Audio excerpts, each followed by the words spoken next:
Chapter 7. Walking high above the world. You ever notice how the smell of gunpowder makes you thirsty? Because after the fireworks, I'm aiming us for where the food carts are parked along the street, thinking about an ice cold lemonade. How clean it will taste. And for a moment, I almost forget that Freak is riding on my shoulders.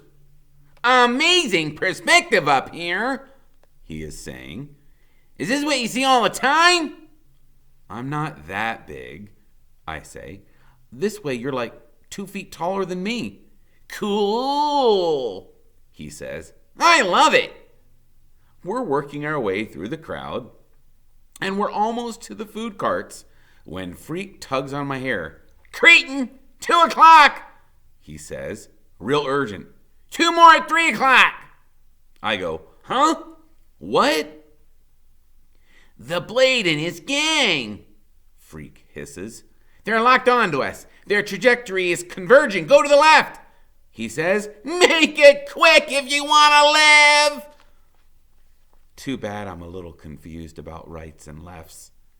If I don't think about it, I know, but if I have to think about it quickly, my mind goes blank. Right? Left? What does it all mean? Left, Freak says, and he kicks me with his little foot, like he's digging into a horse, and it clicks in my head. Oh, go that way. Follow the feet. Faster, Freak is saying, and he's urging me on. It's lucky for me the little dude doesn't have any spurs, but I don't care. I just want to get clear of Blade. Warp Factor 9, Freak is shouting. More speed, oh but mighty beast. Now I'm running at full gallop, weaving through the crowd, and I don't even need to look back. All I have to do is follow the way Freak is kicking his feet, steering me. I'm pretty sure we're getting away until this punk comes out of nowhere. He's one of Blade's gangs, and he's got this big ugly grin. Hey, over here, Tony, I got him cornered. What do? I say to Freak. He goes, I'm thinking. I can hear Blade before I can see him. Hear his wicked laugh, so mean and dirty, it makes my stomach freeze up and my knees feel squishy. You, the Freak! You and that giant retard, I'll cut you down to size. Dice and slice, baby. Freak, showtime. And now I can see him. See that pointed white grin in his eyes so dark and cruel. And he's swaggering through the crowd. He's got us surrounded with punks everywhere. Everywhere I turn, there's another mean face trying to look as though he's as tough as Tony D.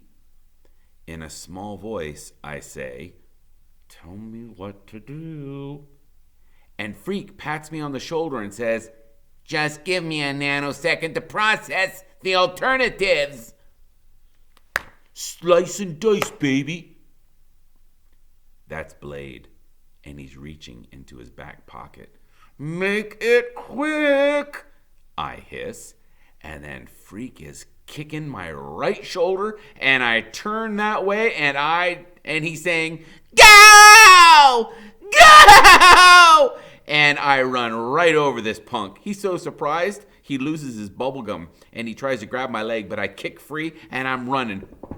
Right, and then left, I'm running blind and just letting Freak decide which way we should go because he must have a plan. A dude as smart as that. Which I'm right about. He does have a plan. Only the plan is to run out into the smelly mill pond and drown the both of us. Go on! He's shouting from up above my head. Trust me, we'll be okay. Blade is shouting too, and I can hear his feet pitter-patting behind me, catching up. Warp speed! Freak is shouting, and he's kicking both feet now, which means go straight. Head for the H2O!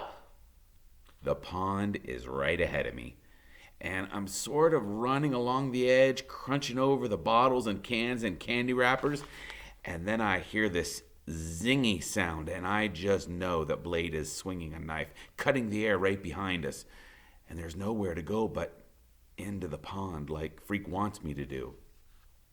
I almost lose it right there, taking that first step because it's a gunky pond and the mud is really oozy and deep and it sucks right up to my knees. But I'm so scared of getting cut by Tony D, so scared he might bite me with those wicked teeth, I just keep going. There's this great ugly sucking sound